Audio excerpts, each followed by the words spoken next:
Hello students, মাইথ একাডেমিতে তোমাদের সকলকে স্বাগত। আমি তোমাদের সোমনাথ স্যার। তো আজকে আমরা যে বিষয় নিয়ে আলোচনা করতে চলেছি নিশ্চয়ই তোমরা থাম্বনেল দেখে বুঝে গেছো। আজকে কিন্তু আমরা খুব গুরুত্বপূর্ণ একটা চ্যাপ্টার অর্থাৎ ক্লাস 11-এর গুরুত্বপূর্ণ একটা চ্যাপ্টার। গুরুত্বপূর্ণ চ্যাপ্টার থেকে বড় কথা হচ্ছে এটা হচ্ছে 11-এর ফার্স্ট চ্যাপ্টার। তো আজকে আমরা এই ফার্স্ট চ্যাপ্টার অর্থাৎ সেট থিওরি নিয়ে আলোচনা করা শুরু করছি এবং আজকে থেকে কিন্তু ইউটিউবে একদম ফ্রি কিন্তু আমি ক্লাস 11-এর ভিডিওগুলো নিয়ে আসবো পর, ঠিক আছে? একদম সিকোয়েন্সিয়ালি নিয়ে আসবো এবং ফার্স্ট সেমিস্টারের যা যা সিলেবাস সেই সিলেবাস ওয়াইজ কিন্তু আমি ভিডিওসগুলো নিয়ে আসবো, ঠিক আছে? তা অবশ্যই কিন্তু যারা চ্যানেলটাকে ফলো করছো তারা অবশ্যই ভিডিওটাকে লাইক করবে এবং তোমার বন্ধুদের মধ্যে শেয়ার করে দিও। আর যদি চ্যানেলে নতুন হও তাহলে অবশ্যই চ্যানেলটাকে সাবস্ক্রাইব করে রেখো এবং তার পাশে থাকা বেল আইকনটি ক্লিক করে রেখো, যাতে যখনই ভিডিও আপলোড করব তোমাদের কাছে সেই নোটিফিকেশনটি চলে আসবে। এবার তুমি আমার চ্যানেলে কেন সাবস্ক্রাইব করবে? কেন? কিছু তো কারণ আছে। দেখো, আমি যে চ্যাপ্টারগুলো করাবো না 11-এ, প্রত্যেকটা চ্যাপ্টার আমি নিট অ্যান্ড ক্লিন করানোর চেষ্টা করব। নিট অ্যান্ড ক্লিন, ঠিক আছে? হ্যাঁ, হতে পারে ফ্রি ভিডিওস, বাট আমি চেষ্টা করব তোমরা যদি কিছু শেখো। আরে আমি সব না শেখাতে পারি, কিন্তু কিছু তো শেখাতে পারবো তোমাদেরকে। তো অবশ্যই কিন্তু চ্যানেলটাকে সাবস্ক্রাইব করে রাখতে হবে। যদি চ্যানেলে পুরনো হয়ে থাকো, অর্থাৎ তোমাদের যদি অলরেডি সাবস্ক্রাইব করা থাকে, তাহলে অবশ্যই ভাই ভিডিওটাকে লাইক করো যদি ভিডিওটা ভালো লাগে। অর্থাৎ তুমি যদি ভিডিওটা থেকে কিছু বোঝো, তো বুঝতে গেলে অবশ্যই কিন্তু ভিডিওটা প্রথম থেকে শেষ পর্যন্ত দেখতে হবে। তো তোমাদের কাছে আমি রিকোয়েস্ট করব, ভিডিওটা যত বড়ই হোক না কেন, আমি জানি না আজকে ভিডিওটা কত বড় হবে, বাট ভিডিওটা যত বড়ই হোক না কেন তোমরা অবশ্যই কিন্তু ভিডিওটা প্রথম থেকে শেষ পর্যন্ত দেখবে। ভাই, যে সেট থিওরি সম্পর্কে কোনো আইডিয়া নেই যাদের, তারা পর্যন্ত খুব সুন্দরভাবে কিন্তু শিখে যাবে। আর যারা অলরেডি পড়াশোনা শুরু করেছে দিয়েছো, তোমাদের সেট থিওরি হয়ে গেছে অলরেডি, তবুও বলবো তোমাদেরকে সেট থিওরিটা দেখতে। বিকজ সেট থিওরিটা কিন্তু আমি খুব ভালোভাবে বোঝাতে চলেছি তোমাদের, ঠিক আছে?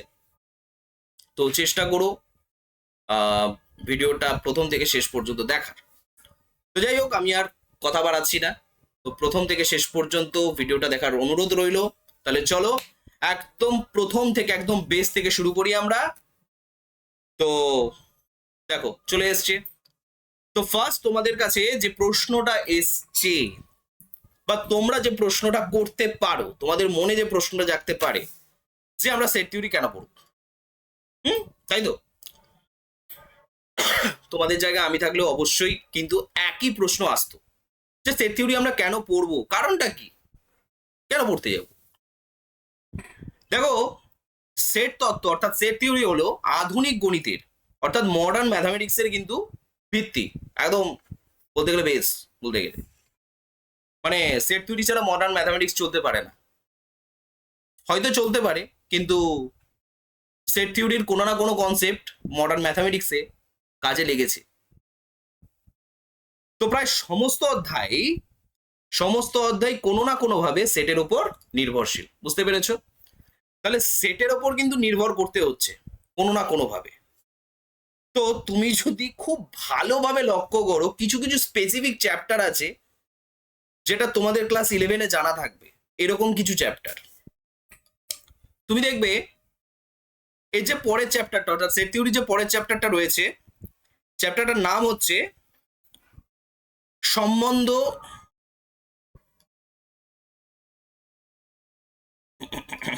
ও অপেক্ষক। এর ইংরেজি টার্মটাও জেনে রাখা দরকার, সেটা হচ্ছে relation and function. Relation and function, ঠিক আছে? বেঙ্গলি মিনিংটা ঠিকই লিখলাম তো? হ্যাঁ, অপেক্ষক। নাম্বার 2, আর কোথায় দেখতে পারো ভাই? সম্ভাবনাতে দেখতে পাবে। সম্ভাবনা সম্ভাবনা তত্ত্বে দেখতে পাবে, ঠিক আছে? এর ইংরেজিটা কি হতে পারে স্যার? এগুলো প্রবাবিলিটি, প্রবাবিলিটি, প্রবাবিলিটি, ঠিক আছে। এবার তারপরে আরো আরো বেশ কিছু জায়গা, যেমন ভেন ডায়াগ্রাম দিয়ে, ঠিক আছে, ভেন ডায়াগ্রাম দিয়ে যে সমস্ত, বা ভেন চিত্র দিয়ে যে কোনো প্রবলেমসে আমরা কিন্তু এই সেটের তত্ত্ব কাজে লাগাতে পারি, ঠিক আছে। ভেন ডায়াগ্রাম রিলেটেড প্রবলেমস, ভাই এছাড়া আরো অনেক জায়গায় ব্যবহার রয়েছে, এত লেখা যাবে না, ঠিক আছে। আমি তোমাদেরকে জাস্ট বলে রাখলাম যে বেশ অনেক জায়গায় কিন্তু সেট তত্ত্বের কোনো না কোনো কনসেপ্ট কাজে লেগেছে, ঠিক আছে। তো যাই হোক, আমরা একটা জিনিস বুঝতে পারলাম যে সেট তত্ত্বের কিন্তু কোথাও না কোথাও একটা ইম্পর্টেন্স রয়েছেই। সেট তত্ত্বর কোনো না কোনো ইম্পর্টেন্স কিন্তু রয়েছে ম্যাথামেটিক্সের হায়ার এডুকেশনে, মডার্ন ম্যাথামেটিক্সে যখন কাজে লাগছে, মানে ম্যাথামেটিক্সের হায়ার এডুকেশনে কিন্তু ডেফিনেটলি তুমি কিন্তু কোথাও না কোথাও সেট থিওরির কোনো না কোনো কনসেপ্ট পাবে। তো যাই হোক, সেট তত্ত্ব এই কারণেই আমরা পড়বো, আর সেট তত্ত্বটাকে একদম প্রথমে পড়ছি এই কারণে, কারণ 11-এর ফার্স্ট চ্যাপ্টার, দ্যাটস ওয়াই। তো এরপরে কি আসতে পারে? সেট তত্ত্ব কাকে বলে? এটা হচ্ছে একটা সংজ্ঞা, সেট তত্ত্ব কাকে বলে, ঠিক আছে। ভাই সেট তত্ত্ব কি, আমি সেট তত্ত্ব কেন পড়বো সেটা ঠিক আছে, সেটা জানা হয়ে গেল আমাদের। বাট এখন আমাদের জানতে হবে যে সেট তত্ত্ব কাকে বলে, কি বিষয়টা, কি জিনিসটা কি। দেখো,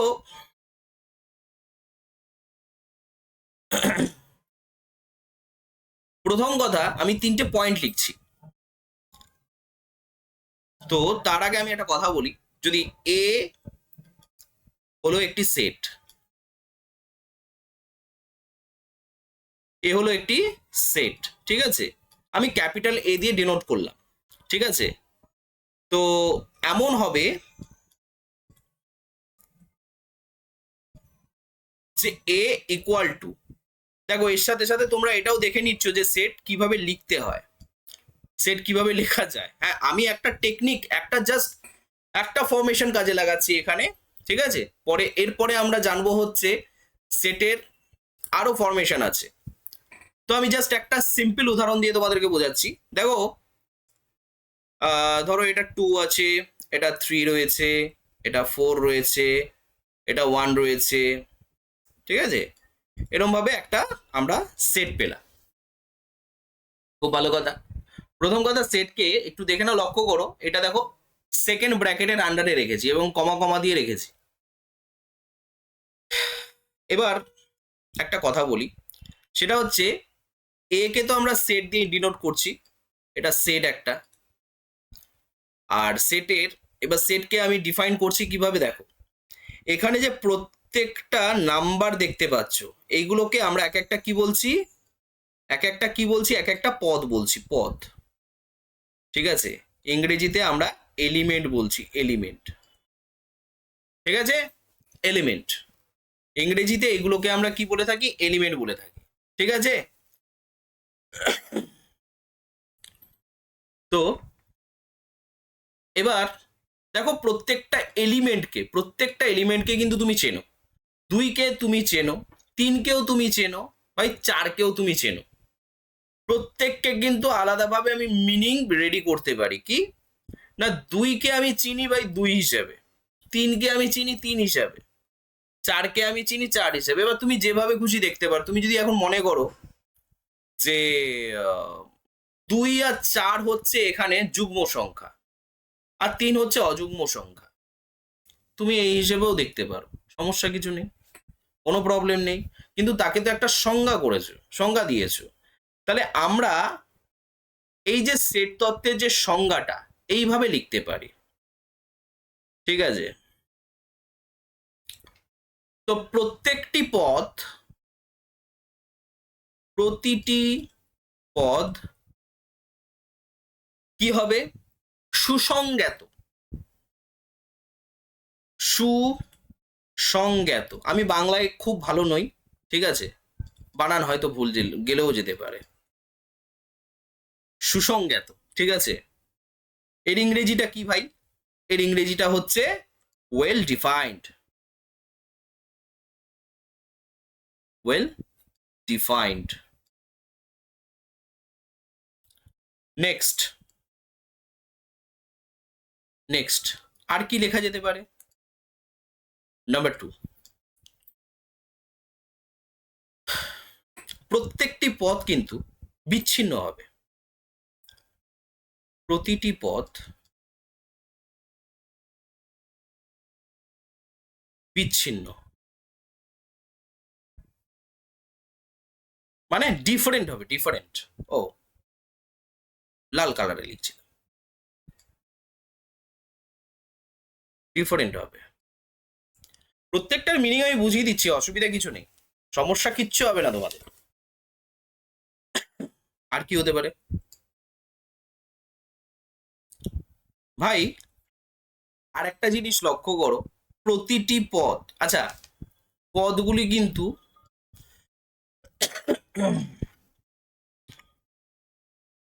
পদগুলি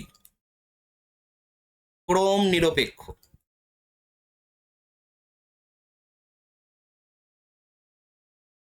মানে মানে কি, আবার কি বাংলা?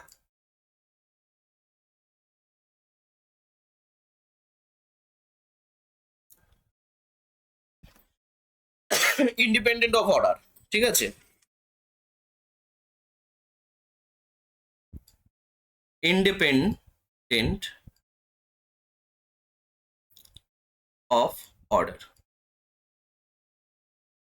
ঠিক আছে। এবারে এই 3 ভাবে কিন্তু আমরা কি করতে পারি, সেট তত্ত্বকে আমরা একটা সংজ্ঞা দিতে পারি। তো সেট তত্ত্ব আমি কাকে বলবো? প্রথম কথা, তুমি যদি একটু লক্ষ্য করো, এখানে আমি এই জায়গাটা একটু মুছছি, তাহলে তোমরা বুঝবে জিনিসটা। আচ্ছা, এই যে সেট একটা রেখেছি এখানটায়, এবার এই সেটের ক্ষেত্রে এগুলোকে তো আমরা এক একটা পদ বলছি, এগুলো হচ্ছে এক একটা পদ, তাই তো? তো প্রতিটি পদ হচ্ছে সুসংজ্ঞাত। তুমি প্রত্যেকটা পদকে কিন্তু আলাদা করে চেনো। 4কে 4ই বলবো আমি, 4কে আমি চিনি। সে বিভিন্ন রকম কনসেপ্টে আমরা কিন্তু 4কে চিনি। কেউ ভাই বলবে ইভেন নাম্বার, কেউ কেউ বলবে ন্যাচারাল নাম্বার, কেউ বলবে হচ্ছে হোল নাম্বার, কেউ বলবে রিয়েল নাম্বার। এবার তুমি প্রশ্ন করতে পারো, ভাই রিয়েল নাম্বারটা কি অ্যাকচুয়ালি?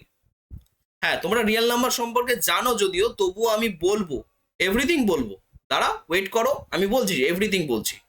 শুধু এটুকু জেনে রাখো, 2কে তুমি চেনো, 3কেও চেনো, 4কেও চেনো, 1কেও চেনো, সবাইকে চেনো তুমি। তাহলে প্রত্যেককে আমি কিন্তু ওয়েল ডিফাইন করতে পারছি, ঠিক আছে। নাম্বার 2, ভাই প্রত্যেকটি পদ হচ্ছে বিচ্ছিন্ন। বিচ্ছিন্ন মানে ডিফারেন্ট। তুমি দেখো, লক্ষ্য করো, আমি এখানে 2 ব্যবহার করেছি, আর কোথাও 2 ব্যবহার করিনি কিন্তু। এখানে যে 3 ব্যবহার করেছি, একটা পদই 3, আর কোনো পদ এখানে 3 নেই। এখানে 4 আছে, 4 আর কোথাও আছে কি? নেই। আমি একটুখানি বলি তোমাদেরকে, দেখো আমি এই যে কনসেপ্টটা রয়েছে, এই কনসেপ্টটা একটুখানি বোঝাই, হয়তো তোমাদের একটু অসুবিধা হতে পারে, বলে দিই। ধরো আমি একটা সেট নিলাম, আমি সেট বি নিচ্ছি এখান থেকে। তো সেট বি হচ্ছে, ধরে নাও আমি তোমাদের খুব প্রিয় একটা জিনিস নিয়ে বলছি, সেটা হচ্ছে ধরো ধরো বিরিয়ানি। 3টে খাবারের আমি একটা সেট বানাচ্ছি, ঠিক আছে।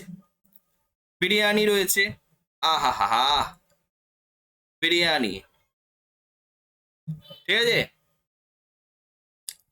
তারপরে আর কি? আর হচ্ছে তোমার ধরো কোক, তার সঙ্গে আর কি রাখছি? আইসক্রিম। ভাই হেভি খাবার, আইসক্রিম। ভাই 3টেই হচ্ছে খাবার, 3টেই হচ্ছে খাবার। তুমি বিরিয়ানি তুমি বিরিয়ানিকে চেনো, ভাই তুমি কোককেও চেনো, আর তুমি আইসক্রিমকেও চেনো। তাহলে তাদেরকে তুমি ওয়েল ডিফাইন করতে পারছো। তোমায় যদি এখন জিজ্ঞাসা করা হয় বিরিয়ানি কাকে বলে, তুমি খুব ইজিলি বলতে পারবে। বিরিয়ানি বিরিয়ানি হচ্ছে একটা খাবার, এমন একটা ডেলিশিয়াস খাবার যে খাবারের মধ্যে চিকেন থাকে বা মাটন থাকে, এক পিস আলু থাকে আমাদের কলকাতা স্টাইল বিরিয়ানিতে, ডিম দেয়। আহা হা হা। এবার তুমি অনেক রকম বিরিয়ানির উদাহরণ দিয়ে দেবে, ঠিক আছে? তো যাই হোক, আমি সেগুলো আনতে চাইছি না, আমি কোনো পার্সোনাল নেম নিয়ে আসতে চাইছি না। তো মোটামুটি তাও বলে রাখি, হায়দ্রাবাদি বিরিয়ানি, কলকাতা স্টাইল বিরিয়ানি, এই বিরিয়ানি ওই বিরিয়ানি, কত রকম বলে দেবে। তুমি বিরিয়ানিকে খুব ইজিলি দেখো সংজ্ঞায়িত করতে পারছো, ডিফাইন করতে পারছো খুব সুন্দরভাবে। তোমায় যদি কেউ জিজ্ঞাসা করে কোক, কোল্ড ড্রিঙ্কস এটা একটা, ঠিক আছে? কোল্ড ড্রিঙ্কস দারুণ খেতে, অসাধারণ। বিরিয়ানি খাবার পর যদি আমি একটু কোল্ড ড্রিঙ্কস খাই, আমার সব হজম হয়ে যাবে, ঠিক আছে? তুমি যাই হোক খুব সুন্দরভাবে ডিফাইন করতে পারলে। তারপরে আইসক্রিম, আইসক্রিমকেও খুব সুন্দরভাবে ডিফাইন করতে পারবে। তো এখানে ডেফিনেশনের শুধু ব্যাপার আসছে না, তার সাথে সাথে আরেকটা জিনিসও আসছে, সেটা হচ্ছে ডিফারেন্ট। দেখো, বিরিয়ানির সাথে তুমি কোককে মিলিয়ে দিতে পারো না। কোক আলাদা খাবার, বিরিয়ানি আলাদা খাবার, বা এই সেটটার মধ্যে বিরিয়ানি একবার চলে এসছে, বারবার আসবে না, বা কোক একবারই চলে এসছে, বারবার আসবে না, আইসক্রিম একবারই চলে এসছে আর বারবার আসবে না। তাহলে এই তিনটেকে নিয়ে একটা সেট আছে, একটা গ্রুপিং করলাম আমি, ঠিক আছে? এবার বারবার চলে আসা মানে কি বলতে চাইছে, ধরে নাও আমি একটা সেট লিখছি এখানে, এখানে আমি লিখলাম 2 1 3 5 3, এইটা একটা সেট। আমি বলবো এটা একটা সেট, তোমরাও বলবে এটা একটা সেট। কিন্তু যখন আমি সেটের কনসেপ্ট নিয়ে আসবো এখানে, তখন আমি এটাকে বলতে পারবো না সেট। কেন বলতে পারবো না? এর কারণটা কি দেখো, এর কারণ, মেন যে কারণটা আমরা দেখব সেটা হচ্ছে, দেখো তুমি এখানে এই যে থার্ড যে তোমার এলিমেন্ট, আর এখানে ফিফথ যে এলিমেন্টটা রয়েছে, এই দুটো এলিমেন্ট ভাই সেম আছে, সেম আছে। কিন্তু দেখো এখানে বলে দিয়েছিল ডিফারেন্ট হবে, প্রত্যেকটা পদ, প্রত্যেকটা এলিমেন্ট কিন্তু ডিফারেন্ট হবে, কিন্তু এখানে দেখো সেম আছে। তাহলে সেক্ষেত্রে ভাই এটাকে তো আমি সেট বলে ইন্ডিকেট করতে পারি না, এটা তো একটা সেট নয়। এই জিনিসটা মাথায় রাখবে, এটা কিন্তু একটা সেট নয়।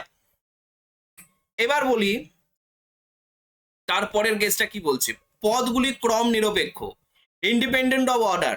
আমি এখানে যা উদাহরণ দিয়েছি সেটাই সাফিসিয়েন্ট, এখানে যা উদাহরণ দিয়েছি সেটাই সাফিসিয়েন্ট। আমি তোমাদেরকে বুঝিয়ে দিচ্ছি ব্যাপারটা, একটু ক্লিয়ার করে দিই এই জায়গাটা।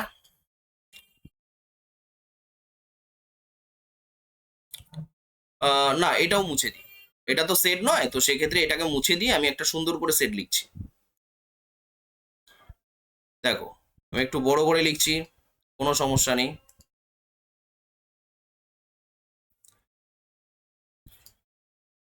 দেখো 2 4 3 9 7 8, এই ধরো একটা সেট আছে। এবার তুমি লক্ষ্য করো, বা আরেকভাবেও লেখা যায়, আরেকটা সেট আমি লিখি, দুটো সেট লিখি তাহলে বোঝাতে সুবিধা হবে। ধরো এ, সরি সরি সরি, ছোট হাতে লিখবো আমি এখানে, বড় হাতে লেখার চেষ্টা করব না, কারণ এলিমেন্টের ব্যাপার আছে, তো এলিমেন্টকে আমরা ছোট হাতে লেখার চেষ্টা করব,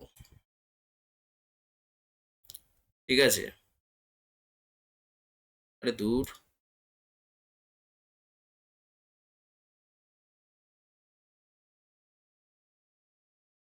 এবার আমার বোঝাতে সুবিধা হবে তোমাদের। কি না, লক্ষ্য করো এইখানে আমি দুখানা সেট লিখেছি, একটা সি সেট, একটা হচ্ছে ডি সেট। এবার দুটো সেটের ক্ষেত্রে তুমি লক্ষ্য করো ইন্ডিপেন্ডেন্ট অফ অর্ডার, বুঝবে? দেখো 2 এর পর চলে আসছে 4, 2 এর পর 3 আসা উচিত ছিল। আমি যদি ক্রম নিয়ে আলোচনা করি, সঠিক ক্রম যদি ইন্ডিকেট করি, তাহলে ভাই 2 এর পর 4 আসা দরকার ছিল, 2 এর পর 3 আসা দরকার ছিল, চলে এসছে 4, 4 এর পর আবার 3 চলে এসছে, 4 এর পর 5 আসার দরকার ছিল, ঠিক আছে? তো বিষয়টা হচ্ছে এটাই,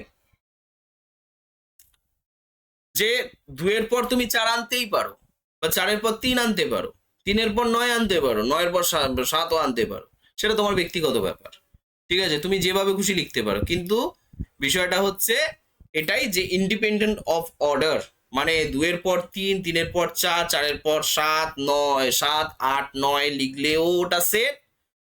আবার তুমি যদি এরকম ভাবে লেখো তাতেও তোমার সেট, সেটাও তোমার সেট, বিকজ এখানে কিন্তু সব কটা এলিমেন্ট কিন্তু আলাদা। আর আরেকটা বিষয় হচ্ছে ওয়েল ডিফাইন করতে পারছো তুমি, তো সেক্ষেত্রে তোমার প্রবলেমটা কোথায়? এটা তো সেট অবশ্যই হবে। নেক্সট, এখানে S C B E D, দেখো এখানেও কিন্তু অর্ডারকে মেনটেন করেনি। এরপর বি আসা উচিত, বি এর পর সি আসা উচিত, কিন্তু চলে এসছে এর পর সি, সি এর পর বি, আবার বি এর পর ই চলে এসছে, আবার এরপর মানে ই এর পর হচ্ছে ডি চলে এসছে। তো সেক্ষেত্রে ভাই এইটুকু তোমরা বুঝতে পারছো, এইটুকু বুঝতে পারছো যে সেট তাহলে লিখতে হবে কিভাবে। সেট আমি কাদেরকে বলবো, মানে যখন সেটটাকে রেডি করবে তুমি, তখন এই বিষয়টা কিন্তু মাথায় রাখতে হবে, এই কনসেপ্টটাকে কিন্তু তোমাকে মাথায় রাখতেই হবে। ওকে, তো যাই হোক, সমস্যা কিছু নেই। তাহলে চলো আমরা মোটামুটি সেট তত্ত্ব কাকে বলে বুঝে গেলাম। নেক্সট আমরা বুঝবো যে দেখো সেট, ভাই সেট বিভিন্ন রকম হতে পারে, বিভিন্ন রকম হতে পারে। তো বাস্তব সংখ্যা সেট আমি প্রথমে ইউজ করব। বাস্তব সংখ্যা মানে সরি, স্বাভাবিক সংখ্যা মানে হচ্ছে ন্যাচারাল নাম্বার, ন্যাচারাল নাম্বার, ঠিক আছে, ন্যাচারাল নাম্বারের সেট। ক্লিয়ার? তা ন্যাচারাল নাম্বারের সেট কোনটা হবে? ভাই ন্যাচারাল নাম্বারের সেট প্রথম কথা বলি, কোনো এবিসি দিয়ে ইন্ডিকেট করবো না আমি, করতেই পারো, কোনো সমস্যা নেই। তবে ভাই ন্যাচারাল নাম্বারের না একটা সাইন আছে, সিম্বল আছে, সেটা হচ্ছে এন লিখে আগে একটা এরকম হাইফেন দিয়ে দেবে, সরি এটা একটা ড্যাশ দিয়ে দেবে, কি দাঁড়িয়ে দিয়ে দেবে, বাংলা ভাষায় দাঁড়ি। যাই হোক, এবার সেটা হচ্ছে ভাই স্বাভাবিক সংখ্যা কোথা থেকে শুরু হয়, স্বাভাবিক সংখ্যা কোথা থেকে শুরু হয়? তোমরা যারা ক্লাস 9-এ ওয়েস্ট বেঙ্গলের ক্লাস 9-এর যারা রিয়েল নাম্বার পড়েছো বা বাস্তব সংখ্যা যারা পড়েছো, তারা খুব ভালো করে জানে যে ন্যাচারাল নাম্বার কোথা থেকে স্টার্ট হয়। আর তাছাড়াও ছোটবেলা থেকে তোমরা পড়েই আসো বিষয়গুলো, খুবই ইজি। যে 1 থেকে শুরু হয়, 1 2 3 4 কন্টিনিউ এরকম ভাবে চলতে থাকে, ঠিক আছে, কন্টিনিউ চলতে থাকে। আমার এখানে কোনো বাউন্ডারি নেই, 1 থেকে শুরু করবে একদম ইনফাইনাইট পর্যন্ত চলবে, সমস্যা কিছু নেই। এরপর চলে আসি অখণ্ড সংখ্যার সেট। অখণ্ড মানে কি? Whole number, whole number. তোমরা আবার ভেবো না যে স্যার ইংরেজি মিনিংটা করছে, এবার তাহলে অখণ্ড সংখ্যার সেট মানে হচ্ছে সেট অফ হোল নাম্বার, এটা না লিখে শুধু হোল নাম্বার লিখে রেখে দিয়েছে।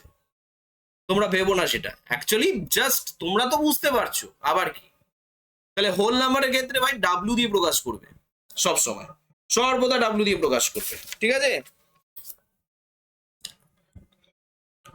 তো ডাব্লিউটা কিরকম লিখবে?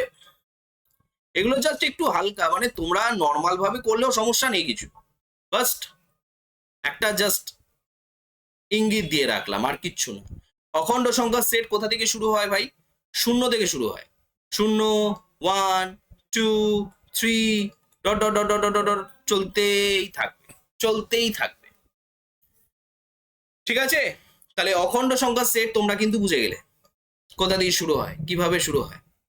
যাই হোক, আর কি লিখতে পারো? পূর্ণ সংখ্যার সেট। পূর্ণ সংখ্যা মানে কি? ইন্টিজার, ইন্টিজার,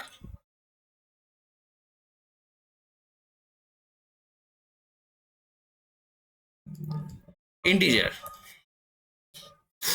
তা ইন্টিজার, দেখো ইন্টিজার দুরকম, একটা কথা বলি, ইন্টিজার হচ্ছে দুরকম, একটা হচ্ছে পজিটিভ ইন্টিজার আছে, একটা নেগেটিভ ইন্টিজার আছে, ঠিক আছে।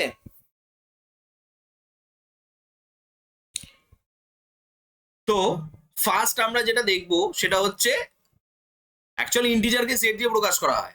আগে আমি লিখে নিই তারপরে, এটা সেট। এমন নয় যে জেড দিয়েই লিখতে হবে, এরকম কোনো কথা নেই, তোমরা এবিসি দিয়েও লিখতে পারো, সমস্যা কিছু নেই।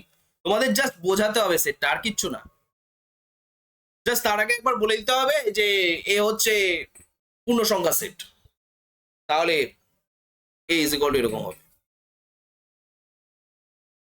তো দেখো ধরো যেরকম ধরো কি বলবো, ধরো -3, আমি জাস্ট একটা এক্সাম্পল দিচ্ছি, -3, -2, -1, ঠিক আছে, 0, 1, 2, 3, ডট ডট ডট ডট চলতেই থাকবে, এদিকেও ডট ডট ডট ডট চলতেই থাকবে, কন্টিনিউ চলতে থাকবে। তো সেক্ষেত্রে যাই হোক, এইটাকে আমি দুটো ভাগে ভাগ করতে পারি, একটা পজিটিভ ইন্টিজার, একটা just positive integer. Positive integer গুলো কি হবে ভাই, 0, আচ্ছা জিরোর কথা বাদ দাও, জিরোর কথা বাদের খাতায় রাখো, জিরোকে আমি আনছি না এখন আপাতত। 1, 2, 3, ডট ডট ডট ডট চলতে থাকবে, কন্টিনিউ চলতে থাকবে। আর যদি সেট মাইনাস করি তো সেক্ষেত্রে খুব সুন্দরভাবে লিখতে পারো -1, -2, -3, এরকম চলতে থাকবে, ঠিক আছে। তো সমস্যা কিছু নেই, তোমরা যেভাবে খুশি লিখতে পারো। এবার মূলদ সংখ্যা সেট, মূলদ সংখ্যা মানে ভাই rational number, rational number set. Rational নাম্বারের কথা যদি চলে আসি, তোমরা ক্লাস 9-এ পড়েছো, যেমন ধরো রেশনাল নাম্বার, তোমার অ্যাকচুয়ালি রেশনাল নাম্বার p/q আকারে প্রকাশ হয়, p/q আকারে প্রকাশ হয়, যেখানে q নট ইকুয়ালস টু 0 হবে।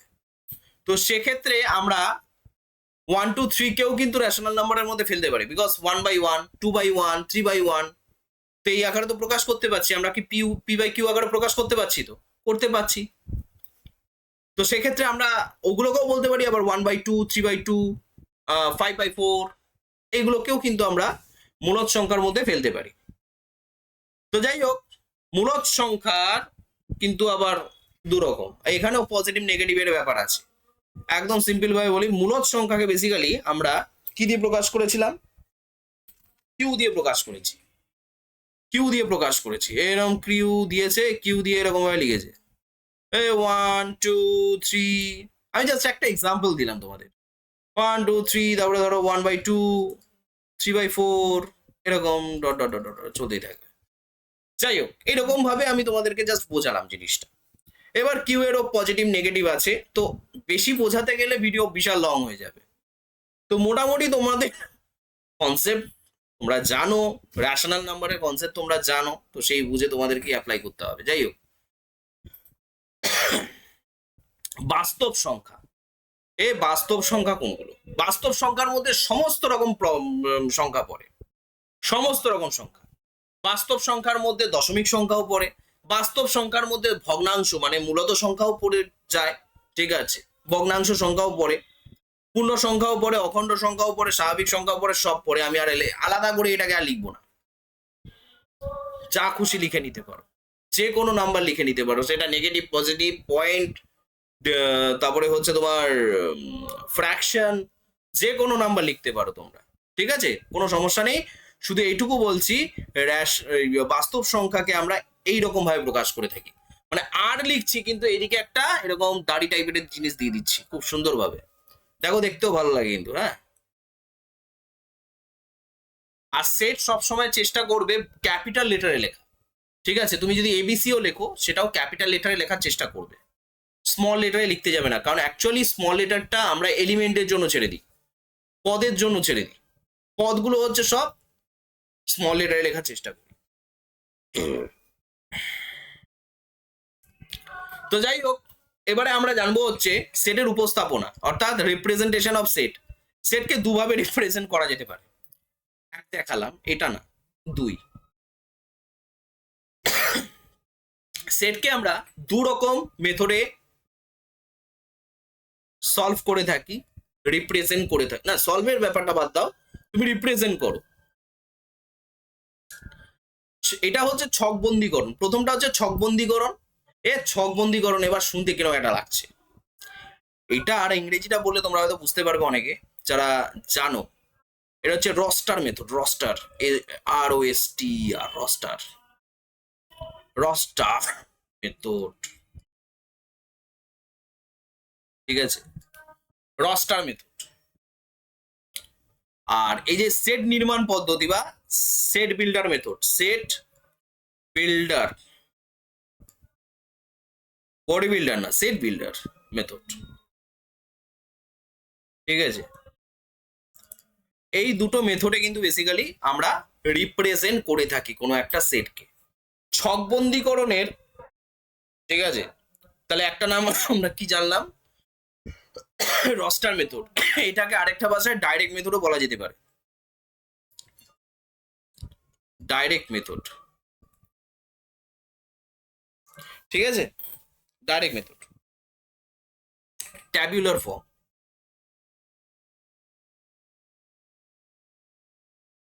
ট্যাবুলার মেথড,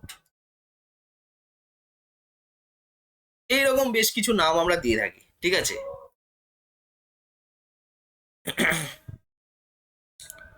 তো সেট বিল্ডার পদ্ধতি, সেট বিল্ডার পদ্ধতি বা সেট বিল্ডার মেথড, তারপরে হচ্ছে এটাকে আমরা প্রপার্টি মেথডও বলে থাকি।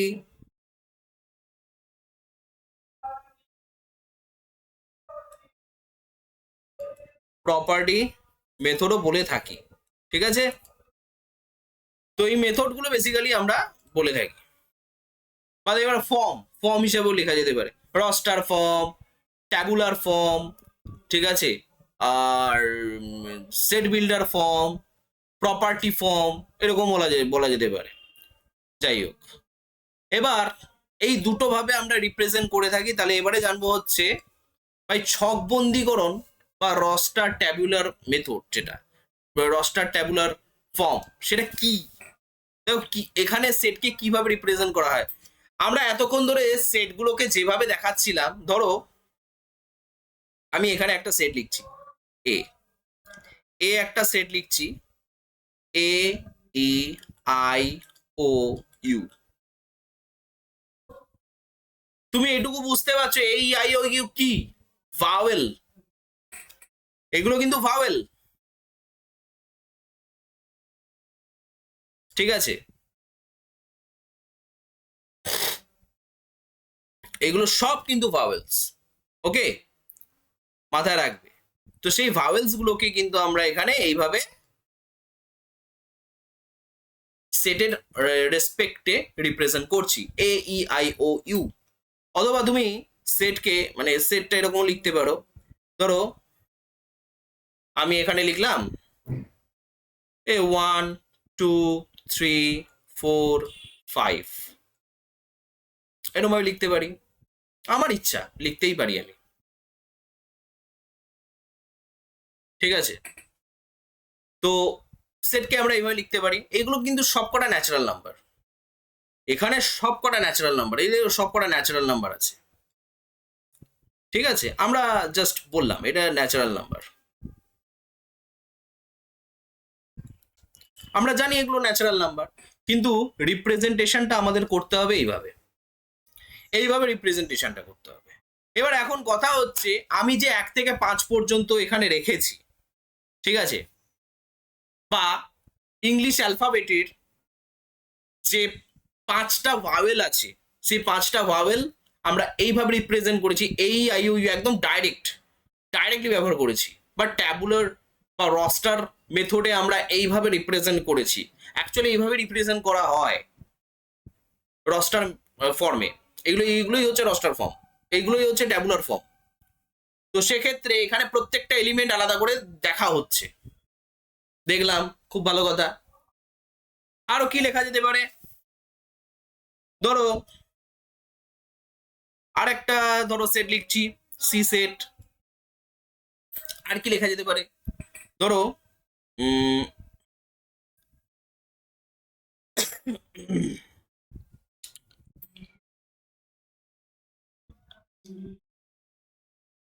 ধরো 2 4 6 8 10, আমি এই পর্যন্ত লিখে রেখে দিলাম, কারণ আছে 2 4 6 8 10, এগুলো যে কটা নাম্বার আমি লিখেছি, যে কটা নাম্বার লেখা আছে, প্রত্যেকটা নাম্বার কিন্তু ইভেন নাম্বার, ইভেন নাম্বার মানে যুগ্ম সংখ্যা। ঠিক আছে, যুগ্ম সংখ্যা, কথাটা বোঝা গেল? তাহলে আমরা মোটামুটি দেখতে পেলাম ছকবন্দীকরণ কনসেপ্ট বা রস্টার ট্যাবুলার ফর্ম হিসাবে আমি কিন্তু ডিরেক্টলি এইভাবে লিখতে পাচ্ছি একটা সেটকে, কিন্তু এই সেটগুলোকেই আমি এই সেটগুলোকেই আমরা কিন্তু অন্যভাবেও লিখতে পারি। সেটা কি? সেটা হচ্ছে set builder form. Set builder ফর্মে কিন্তু আমরা লিখতে পারি, ঠিক আছে? তো কিভাবে লেখা যেতে পারে? ধরো এ সেট, অর্থাৎ এ সেট এখনই যেটা লিখলাম, এ সেট এখানে এ ই আই ও ইউ লিখছি, ঠিক আছে? তো এটাকে আমরা এরকম ভাবে যদি লিখি, সমস্যা কিছু আছে? Vowels of English alphabet, English alphabet, ঠিক আছে? অ্যালফাবেট হোয়াটএভার, ঠিক আছে? এরকম ভাবে লিখতে পারি। তাহলে কি হচ্ছে? এটাকে এটা একটা কনসেপ্টের ভিত্তিতে আমি নিয়ে আসলাম। আমি ওই অতগুলো ভাওয়েল না লিখে আমি ডাইরেক্ট লিখে দিলাম ভাওয়েলস অফ ইংলিশ অ্যালফাবেট। এবার আমি বুঝে গেছি ইংলিশ অ্যালফাবেটের ভাওয়েলস কোনগুলো হতে পারে। এ ই আই ও ইউ, এগুলো সব কটা কিন্তু এ ই আই ও ইউ পুরো কিন্তু আমাদের কাছে রেডি হয়ে গেছে। এটা এখন যদি আমি এটাকে মনে করি যে ট্যাবুলার ফর্মে নিয়ে আসবো, বা ইয়ে কি বলে, ছকবন্দীকরণ, বা যেটাকে আমরা বলছি রস্টার ফর্ম, সেই রস্টার ফর্মে কিন্তু আমরা লিখতে পারি। এটা রস্টার ফর্ম হিসেবে কিন্তু আমরা লিখতেই পারি, ঠিক আছে? একে বোঝা গেল। কিন্তু রিপ্রেজেন্টেশনটা এক্ষেত্রে সেট নির্মাণ পদ্ধতিতে কনসেপ্টটা কিন্তু এটাই থাকবে। তারপরে হচ্ছে বি। এক্ষুনি একটা জিনিস দেখলাম, সেটা হচ্ছে 1 2 3 4 5, 1 থেকে 5 পর্যন্তই রয়েছে, কিন্তু এগুলো সবকটা ন্যাচারাল নাম্বার। খুব ভালো কথা। তো আমি বলবো বি হচ্ছে এক্স, হঠাৎ করে বি এক্স লিখে দিলাম, খুব ভালো কথা, কিন্তু এক্সটা কি এবার তো আমাকে সেটা জানাতে হবে। সাচ দ্যাট, সেট থিওরিতে এর একটা, এই চিহ্নটার মানে হচ্ছে ইস্টু নয়, এই চিহ্নটার মানে ইস্টু নয়, এটা বলে সাচ দ্যাট, সাচ দ্যাট যে এক্স বিলং টু, এটাকে বলে এক্স বিলং টু, কি বলা হয়? এক্স বিলং টু, প্রত্যেকটার মানে লিখে দিচ্ছি, চাপ নেই। X belong to natural number, natural number. দেখো ন্যাচারাল নাম্বারের সিম্বলটা আমরা অলরেডি শিখে গেছি, কিন্তু এখানেই শেষ নয়। ন্যাচারাল নাম্বার শুধু বললে তো 1 থেকে একদম ইনফিনিটি পর্যন্ত যাবে, 1 থেকে আমি ইনফিনিটি পর্যন্ত পাবো, কিন্তু এখানে কিন্তু আমরা এবারে ডিফাইন করবো এটাকে। যেখানে এক্স হচ্ছে, ভাই কোথা থেকে শুরু হচ্ছে? শুরুটা কোথা থেকে হচ্ছে? 1 থেকে শুরু হচ্ছে, নিঘাত তাহলে 0 থেকে বড়, 0 থেকে বড়। তাহলে আর কি লিখতে পারি? 0 থেকে বড়, কিন্তু কার থেকে ছোট? 6 থেকে ছোট, 6 এর থেকে ছোট, এভাবে লিখতে পারো তোমরা, কোনো সমস্যা নেই। আবার কিভাবে লেখা যেতে পারে? আরেকভাবেও লেখা যেতে পারে, এক্স সাচ দ্যাট, এক্স কিন্তু ন্যাচারাল নাম্বার, যেখানে এক্স 0 থেকে বড় কিন্তু less than or equal to 5। তার মানে এটাও তাই বোঝাচ্ছে, 1 থেকে 5 পর্যন্তই বোঝাচ্ছে, লিখতেই পারো। আবার কিভাবে বোঝাতে পারে? X such that x belong to x 1 এর থেকে বড় অথবা 1 এর সমান, 6 এর থেকে ছোট। বুঝতে পারলে কথাটা কি বললাম? 1 এর থেকে বড় অথবা 1 এর সমান এবং 6 এর থেকে ছোট, তাহলে এর মধ্যে যতগুলো নাম্বার আছে সবকটা নাম্বার চলে আসবে। আবার কিভাবে রিপ্রেজেন্ট করতে পারো এটাকে? পুরো সেট বিল্ডার মেথডেই আমি বোঝাচ্ছি, কিন্তু এভরিথিং আমি বোঝাবো তোমাদেরকে। এক্স সাচ দ্যাট এক্স, ভাই এক্স কে আমি কার মধ্যে ফেলতে পারি? হোল নাম্বারের মধ্যেও ফেলতে পারি, হোল নাম্বারের মধ্যেও ফেলতে পারি, কোনো সমস্যা নেই। এটা 0 থেকে বড় কিন্তু 6 এর থেকে ছোট, লেখা যেতেই পারে।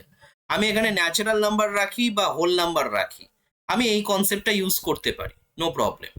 একই জিনিস আমরা এই দুটোর ক্ষেত্রে এই দুটোও কিন্তু ব্যবহার করতে পারি। এবার তোমাদের মনে প্রশ্ন জাগতে পারে, স্যার আমি আমি ন্যাচারাল নাম্বার হিসেবেই রিপ্রেজেন্ট করলাম সেটাকে, কিন্তু আমি কি এইভাবে লিখতে পারি যে একের থেকে বড় অথবা একের সমান এক্স, আবার পাঁচের থেকে ছোট অথবা পাঁচের সমান? হ্যাঁ, আমি বলবো হ্যাঁ, লিখতে পারো, লিখতে পারো। ঠিক আছে, অবশ্যই তোমরা লিখতে পারো। কনসেপ্ট হচ্ছে এটাই। তো এবার একটা কথা বলি, এখানে যখন এগুলো তুলেইছি তখন একটু বলেই নি, এই যে কনসেপ্টটা তোমরা দেখতে পাচ্ছ, যেখানে দুটোই হচ্ছে তোমার, দেখো কোনো লেস দ্যান ইকুয়ালস টু বা গ্রেটার দ্যান ইকুয়ালস টু আমরা ইউজ করিনি, শুধু লেস দ্যানই ব্যবহার করেছি। তাহলে এই ধরনের বিস্তারকে, মানে সেটের এই ধরনের বিস্তারকে আমরা বলে থাকি মুক্ত বিস্তার। মুক্ত বিস্তার, ঠিক আছে? যেখানে আমি যদি জেনারেল ফর্ম বলি, যেখানে এ থেকে এক্স বড় কিন্তু বি এর থেকে ছোট, এরকম ভাবে এই ফরমেশনে থাকবে, এই ফরম্যাটে থাকবে। আবার তুমি দেখতে পাচ্ছ, দেখো এরকম, আবার দেখতে পাচ্ছ একবার ডান দিকে একবার বাঁ দিকে দেখতে পাচ্ছ এরকম, যে less than equals to, less than equals to, ঠিক আছে? তো এই ধরনের বিস্তারকে আমরা কি বলছি?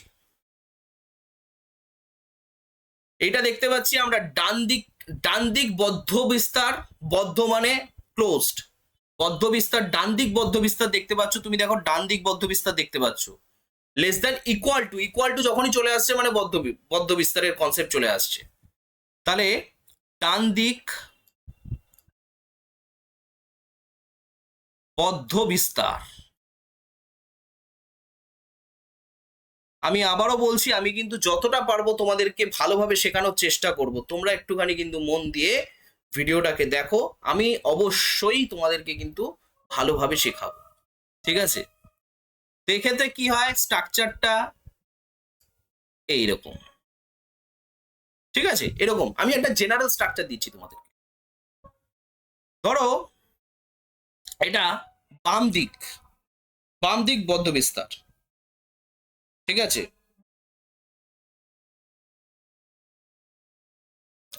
বা আরেক ভাবেও লেখা যায়, যেটা বইতে বেসিক্যালি দিয়েছে, যে এটাকে আরেক ভাবেও লেখা যেতে পারে বাম দিক মুক্ত বিস্তার, মুক্ত বিস্তার, ঠিক আছে? যেমন ডান দিক বদ্ধ বিস্তার হিসেবে লিখতে পারি, আবার বাম দিক মুক্ত বিস্তার হিসেবেও লেখা যায়। তাহলে একই রকম ভাবে এটাকে আমরা লিখতে পারি যে ডান দিক, আমি যে কোনো একটা লিখছি, মুক্ত বিস্তার দিয়েই লিখছি, ডান দিক মুক্ত বিস্তার, ডান দিক মুক্ত বিস্তার, ঠিক আছে?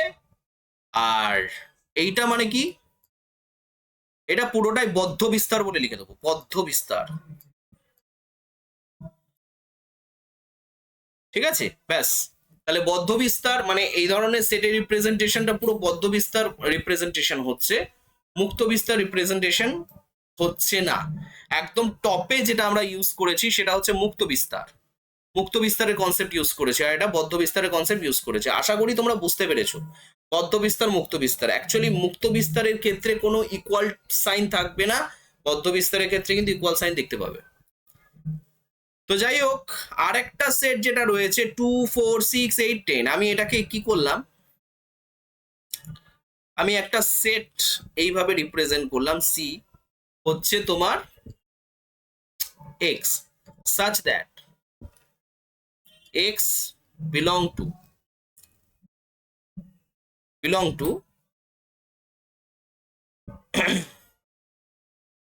তুমি ইভেন নাম্বার হিসেবে লিখতে পারো, আমি এরকম ভাবে লিখতেই পারি, ইভেন নাম্বার, ঠিক আছে? ইভেন নাম্বার, সাচ দ্যাট মানে ইভেন নাম্বার, অ্যান্ড এবার এক্স এর বিস্তারটা আমি দেখাবো তোমাকে। দেখো 2 থেকে শুরু হয়েছে, 10-এ গিয়ে শেষ হয়ে গেছে। আমি করলামটা কি, 2 থেকে আমি শুরু করলাম, 10-এ গিয়ে আমি শেষ করলাম, এইভাবে লেখা যায়। এবং তোমরা যদি মনে করো এই স্ট্রাকচার মানে এই জেনারেল ফর্মেও তোমরা কিন্তু লিখতে পারো। আমার যতটা বোঝানো আমি তোমাদেরকে বুঝিয়ে দিলাম, চেষ্টা করেছি বোঝানোর। আচ্ছা, এরপরে আরো বেশ কিছু জিনিস বোঝানোর আছে, তোমরা ভিডিওটা কিন্তু অবশ্যই প্রথম থেকে শেষ পর্যন্ত দেখো। তোমাদের কাছে ভিডিওটা সম্পূর্ণ দেখার অনুরোধ রইল। তোমরা কিন্তু অবশ্যই ভিডিওটা দেখো, তোমরা কিন্তু শিখতে পারবে কিছু। আচ্ছা, আর যদি চ্যানেলে নতুন হও একটু সাবস্ক্রাইব করে রেখো, আর তার পাশে থাকা বেল আইকনটি ক্লিক করে রেখো, তোমরা কিন্তু অনেক কিছু শিখতে পারবে। আমি তোমাদেরকে শেখাবো, এটুকু বলতে পারি। আমি এখানে শেখাতে এসেছি তোমাদেরকে। ম্যাথামেটিক্স কি জিনিস তোমাদেরকে আমি চেষ্টা করব শেখানোর, ভালোভাবে শেখানোর চেষ্টা করব। শুধু তোমরা একটু শেখো।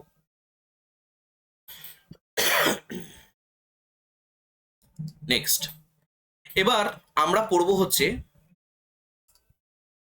সসীম সেট আর অসীম সেট। দুটোর মধ্যে পার্থক্যটা কোথায়?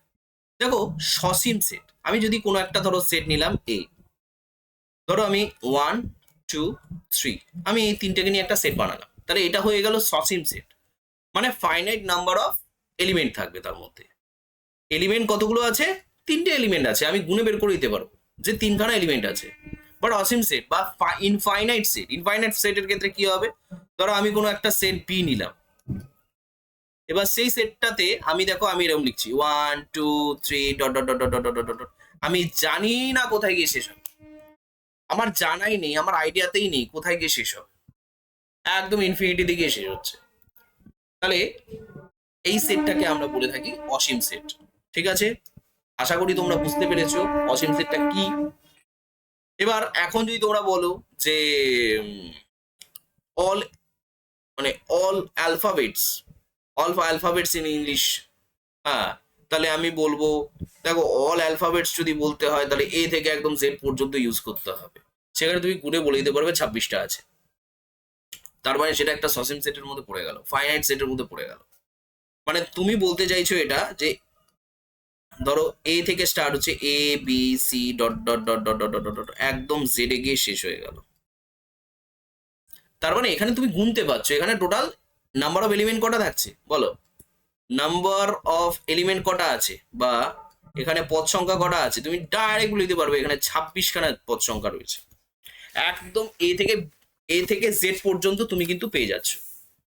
ঠিক আছে, ব্যাস। কিন্তু অসীমের ক্ষেত্রে, এবার অসীমকে তুমি এক্সপ্লেইন করবে কিভাবে?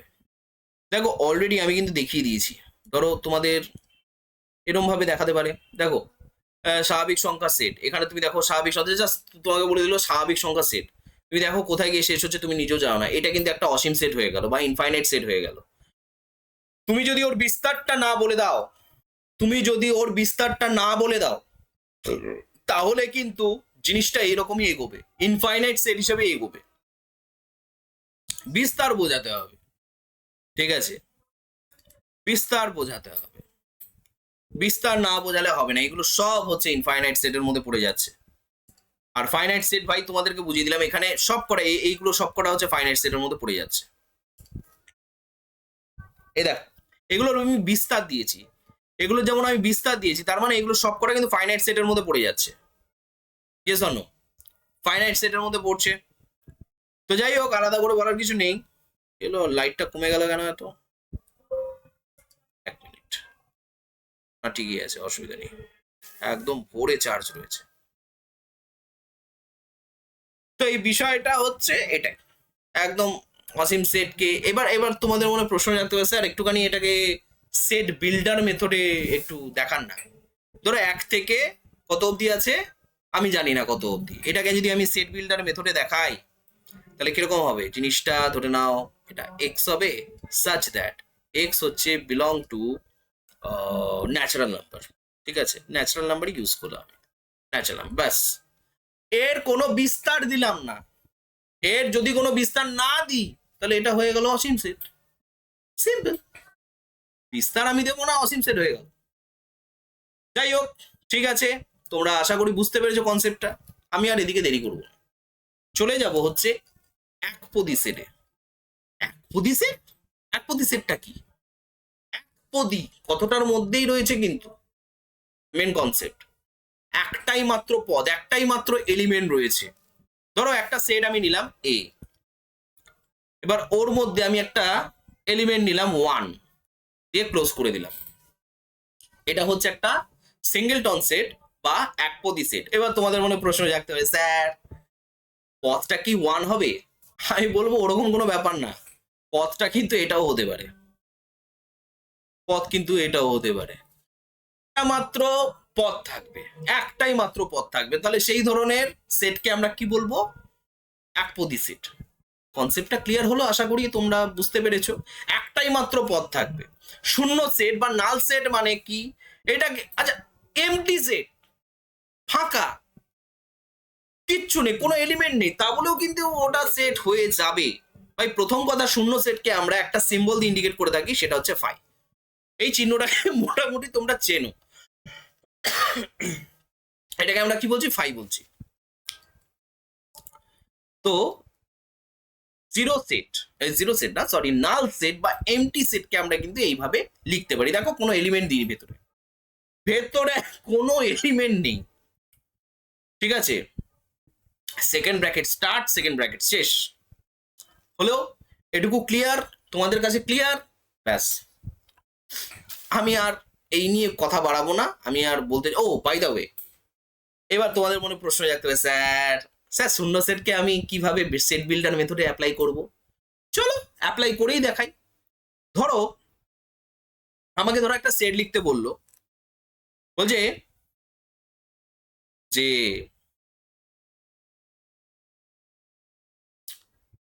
ধরো একটা সেট লিখলাম এ, আচ্ছা এ বারবার এ দিচ্ছি, এটা দেওয়ার দরকার নেই। ধরো একটা সেট দিলাম ক্যাপিটাল এক্স, একটা সেট দিলাম এটা x, such that x belong to natural number, natural number দিয়েও যাই, such that এই এক্স এর বিস্তারটা কেমন হবে? ধরো একের থেকে শুরু হলো, দুইয়ের থেকে ছোট হলো।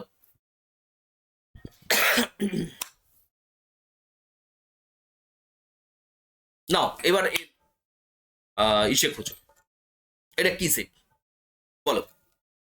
একের থেকে বড়, দুইয়ের থেকে ছোট, এরকম কোন ন্যাচারাল নাম্বার আছে? আমরা পেয়েছি একের পর তো দুই থাকে, এক আর দুইয়ের মাঝখানে এমন কোন নাম্বার আছে যেটা ন্যাচারাল নাম্বার? কিচ্ছু নেই, তাহলে সেটাকে আমরা কিন্তু এইভাবে লিখতে পারি, ঠিক আছে, এটা কিন্তু আমরা এইভাবে লিখতে পারি। ক্লিয়ার? হ্যাঁ ডেফিনেটলি এটা কিন্তু একটা শূন্য সেট হয়ে গেল, ঠিক আছে, এটা একটা কিন্তু শূন্য সেট হয়ে গেল।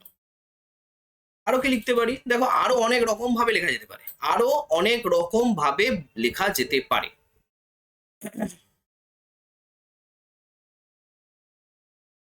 তো আমি অত সব কিছু লিখছি না, তোমাদেরকে জাস্ট কনসেপ্টটাকে বোঝানোর চেষ্টা করছি, কনসেপ্টটাকে ভালো করে বুঝো। ক্লিয়ার?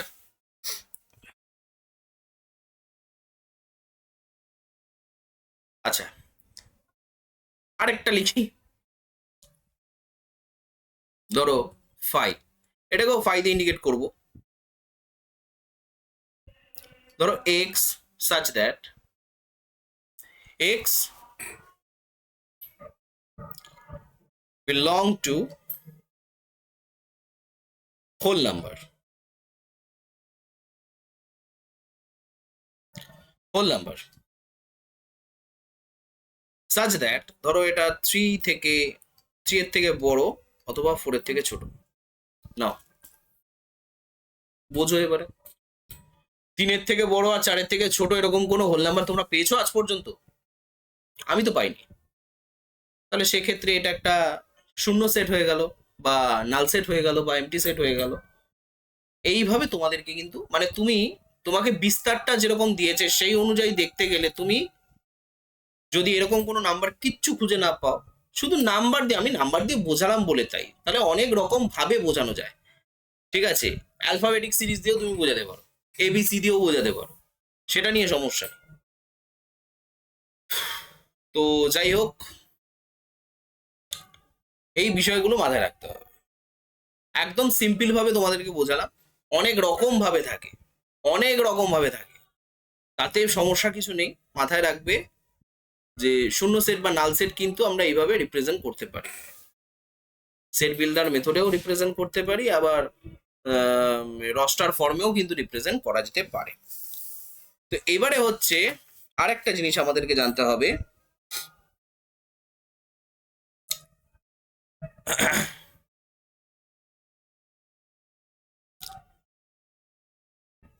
উপসেট। উপসেট মানে কি? উপসেট মানে কিছুই না, ব্যাপারটা হচ্ছে ধরো দুটো সেট আছে, একটা এ সেট আছে, একটা বি সেট আছে। বলছে বি সেট এ সেটের উপসেট হবে। উপসেটের চিহ্নটা হচ্ছে এরকম, সাবসেট এরকম করে দিয়ে নিচে হচ্ছে একটা দাড়ি টাইপ জিনিস দিয়ে দিতে হবে, ড্যাশ টাইপ জিনিস দিয়ে দিতে হবে। এটা মানে কি? বি হলো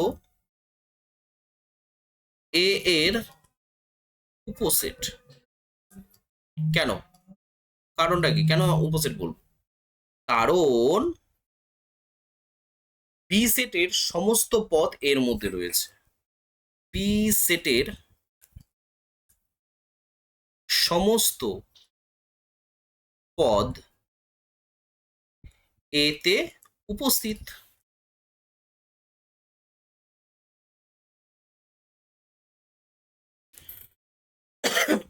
উপস্থিত স্যার মানেটা না আমি ঠিক বুঝতে পারলাম না। হুম, আমি জানি তোমরা বুঝতে পারবে না।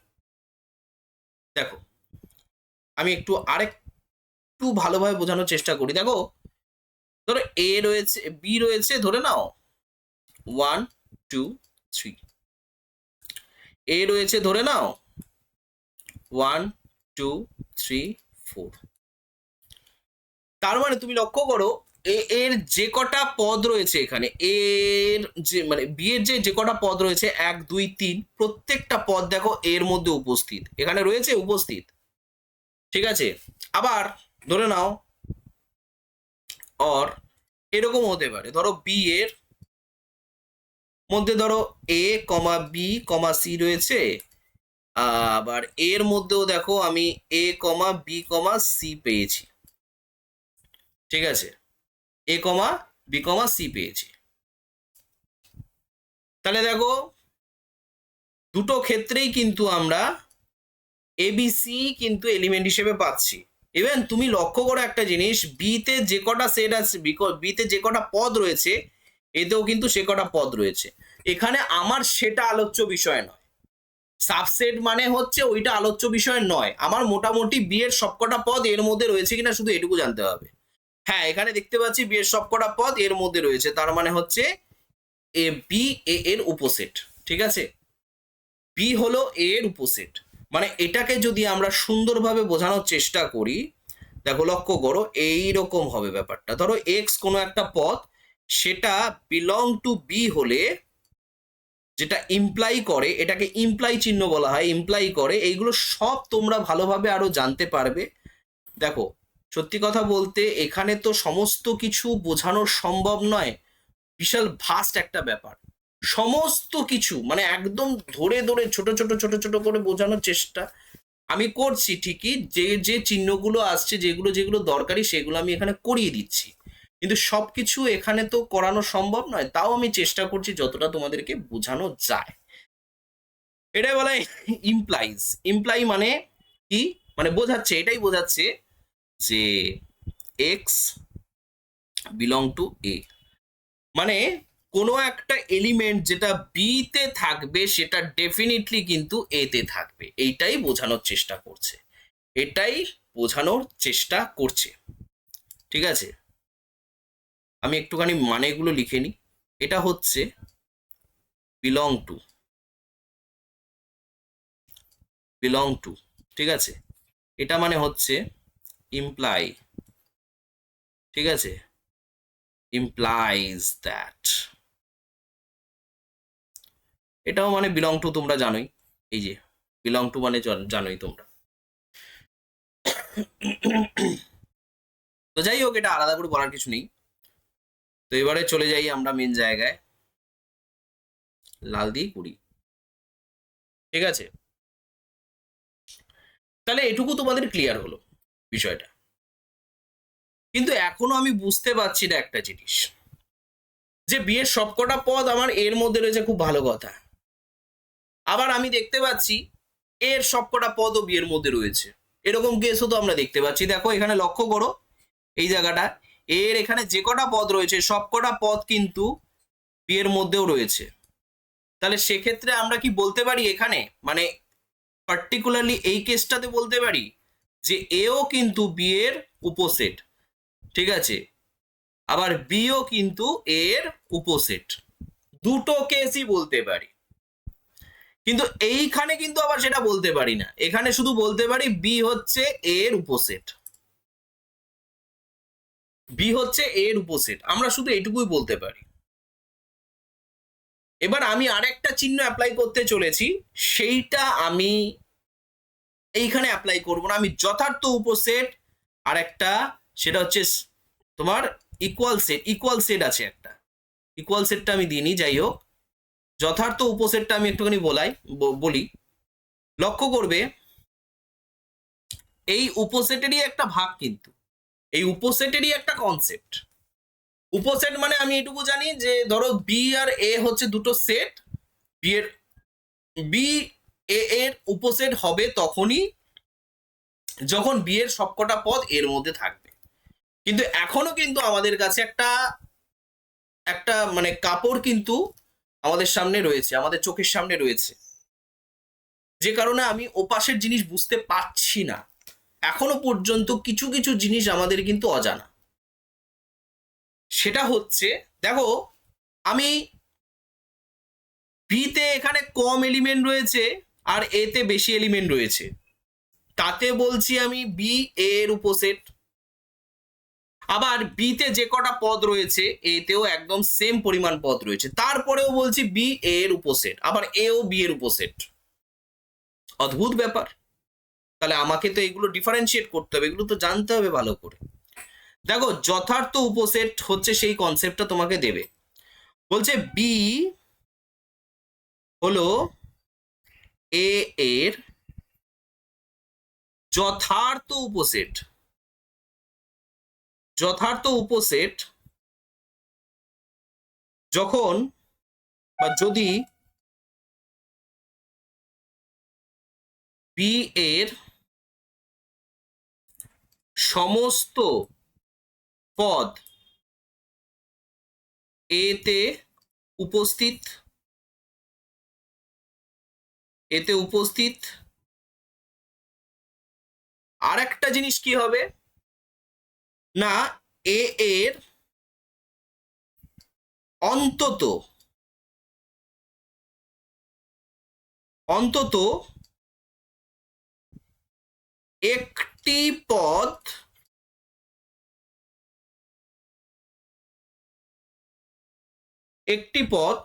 অন্তত একটি পদ বি এর থেকে বেশি থাকবে, থেকে বেশি থাকবে। কিছু বুঝতে পারলে? মানে উদাহরণ দিলে তোমরা ভালো বুঝতে পারবে জিনিসটা। ধরো বি হচ্ছে 1 2 3, এ হচ্ছে 1 2 3 4 5। এবার এখানে কিন্তু আমি বি কে এ এর যথার্থ উপসেট বলতে পারি। কেন? কেন? কারণটা হচ্ছে এটাই যে এতে বিতে 3খানা পদ রয়েছে আর এতে 5খানা পদ রয়েছে, মানে মিনিমাম একটা পদ বেশি থাকবে। পদ সংখ্যা এখানে দেখো 5টা রয়েছে, এখানে 3টে রয়েছে। এবার যথার্থ উপসেট কেন বলছি? শুধুমাত্র পদ সংখ্যা বেশি বলে না, বি এর যে কটা পদ রয়েছে সব কটা পদ এর মধ্যে রয়েছে উপস্থিত, 1 2 3 এর মধ্যে উপস্থিত রয়েছে, যে কারণে কিন্তু আমরা বি কে এ এর যথার্থ উপসেট বলছি। এই দুটো কন্ডিশন মেনে চলতে হবে।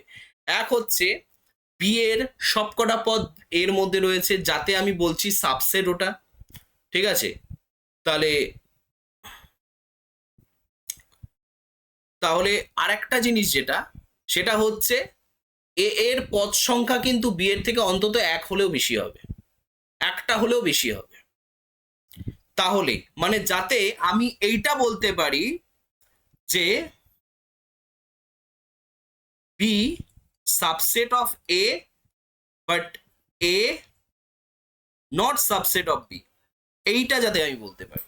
কনসেপ্টটা বোঝো কিন্তু, আমি বি এর সাবসেট হিসেবে বলতে পারি, কিন্তু তার মানে এই নয় যে এ বি এর সাবসেট হবে, মানে এর সবকটা পদ বি এর মধ্যে থাকবে তা নয়। কথাটা বোঝা গেল? এটুকু ক্লিয়ার? তাহলে এই হচ্ছে আমাদের কনসেপ্ট। এবার সার্বিক সেট বা ইউনিভার্সাল সেট। ইউনিভার্সাল সেট মানে কি? ইউনিভার্সাল সেটকে বেসিক্যালি আমরা এস অথবা ইউ দিয়ে প্রকাশ করে থাকি, ঠিক আছে? এস অথবা ইউ দিয়ে প্রকাশ করে থাকি। ধরো এখানে আমি মোটামুটি ধরো এ আছে 1 2 3, বি আছে হচ্ছে ধরো 4 5 6, ঠিক আছে, সি আছে ধরো 5 6 7। এবার সার্বিক সেট কোনটা, ইউনিভার্সাল সেট কোনটা? ইউনিভার্স আমাদের সমস্ত গ্যালাক্সিকে নিয়ে রয়েছে।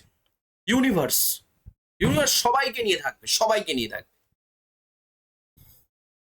ইউনিভার্সাল সেটকে আমরা এস দিয়ে প্রকাশ করে থাকি।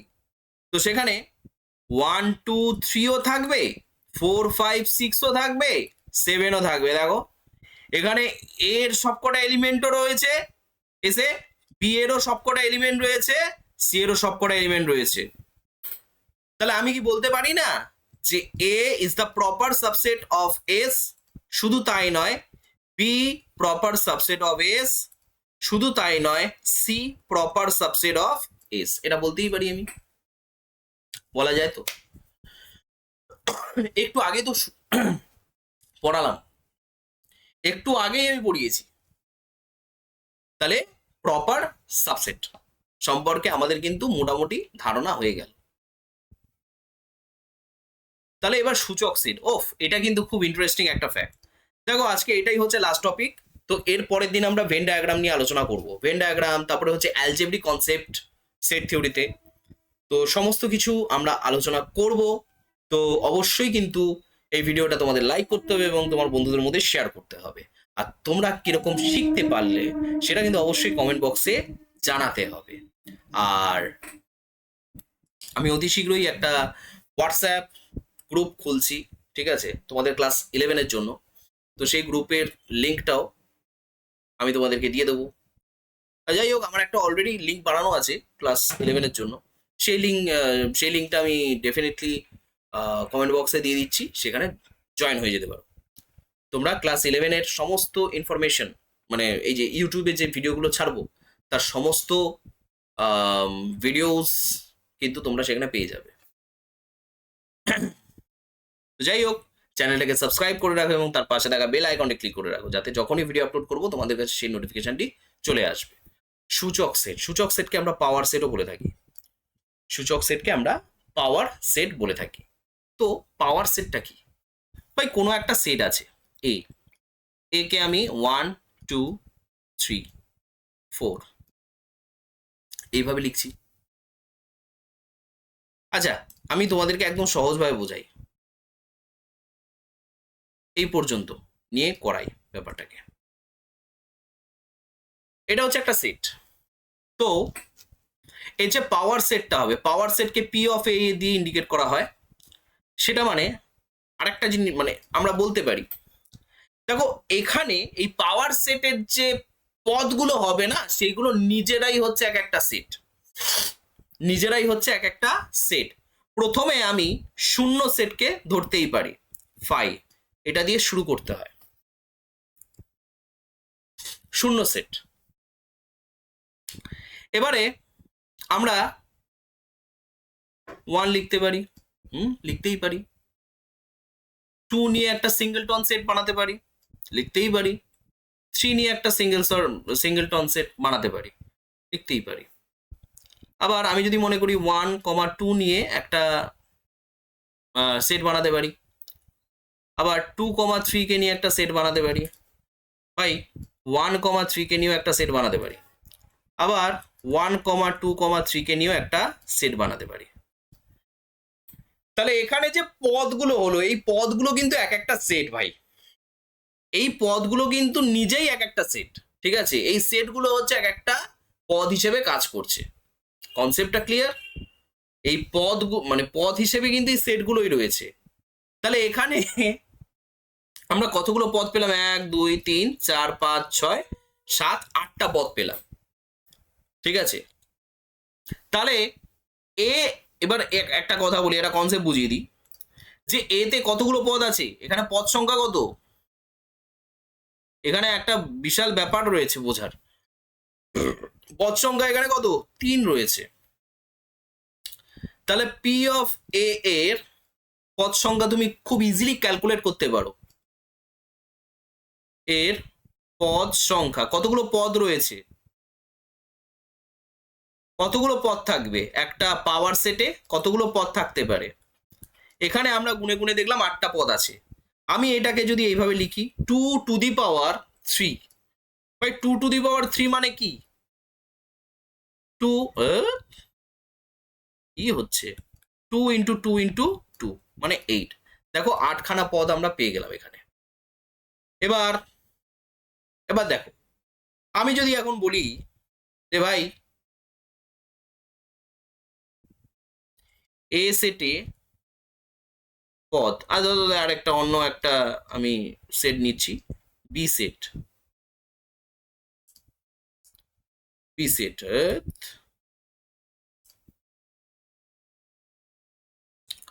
ধরো বি সেট আছে, বি সেটে পদ সংখ্যা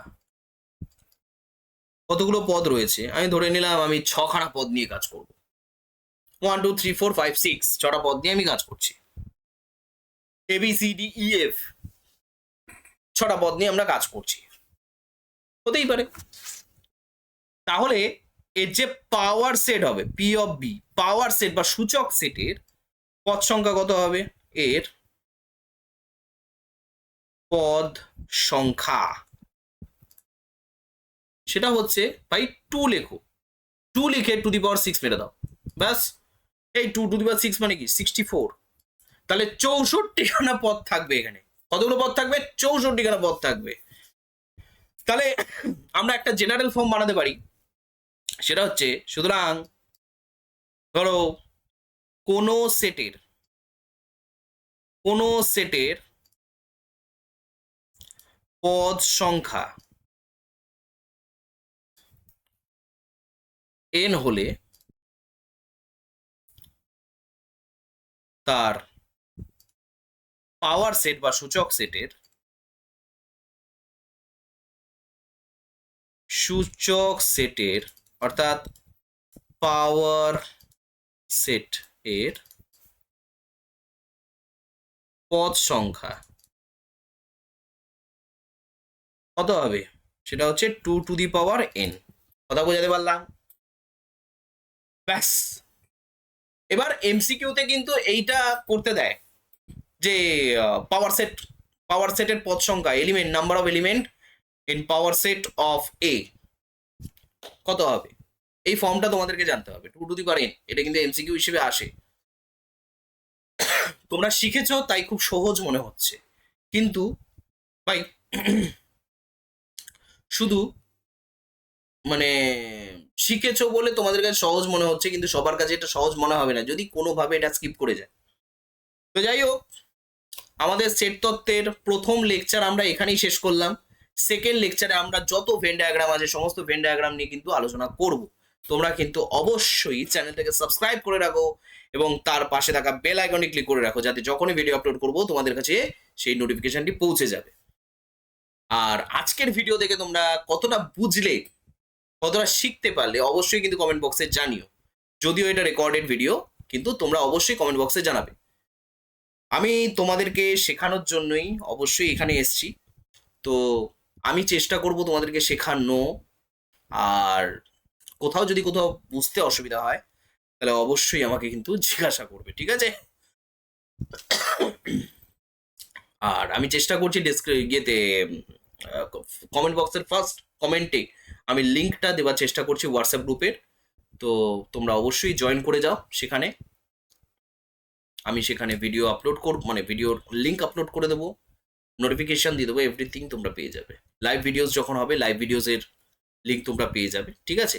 এখানে আমি মাঝে মধ্যেই লাইভ ভিডিওসে আসবো, আবার মাঝে মধ্যে আমি তোমাদেরকে রেকর্ডিংও করাবো। আর হ্যাঁ, যারা আমার আমার কাছে স্পেশালি পড়তে চাও, আজকে হয়ে গেল হচ্ছে 4 তারিখ, কালকে অর্থাৎ 5 তারিখ, কালকে 5 তারিখ পর্যন্ত তোমাদের কাছে কিন্তু একটা স্পেশাল অফার আছে। সেটা হচ্ছে 199, তোমাদের অ্যাডমিশন ফিস 199, একদম up to examination, up to semester 1 examination তোমাদের 199 জাস্ট পে করতে হবে।